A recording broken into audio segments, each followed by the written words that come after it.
தூங்கிட்டு இருந்தேன். Friend phone பண்ணிட்டு ஏதோ வாஷர் ஒயிட்க்குது வாடான்னு சொல்லிட்டு கூப்பிட்டானா. சரி ஏதோ நான் ஒயிட்க்குது சொல்லிட்டு போயிட்டுக்கிறேன். நான் என்னாச்சுன்னு கூட தெரில. இப்போ அங்கே போய் ஃபோன் பண்ணாலும் தெரியும் என்னாச்சுன்ட்டு. 26 ஃப்ரெண்டை கூட்டம் வந்தால் தெரியுமா?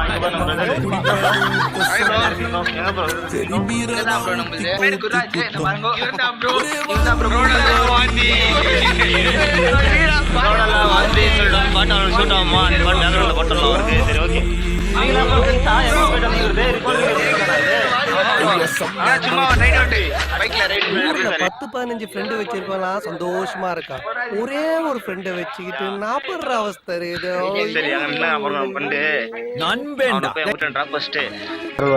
பெட்ரோல் போட்டேன்னு நாங்களாம் பாரு காத்தால 4 மணிக்கு ஸ்விக்கியில் சாப்பாடு ஆர்டர் பண்ணி சாப்பிட போய் சாப்பாடு லேட் பண்ணிக்கிறோம். வாங்க ஸ்விக்கி ஐயோ தாயலே தாயல்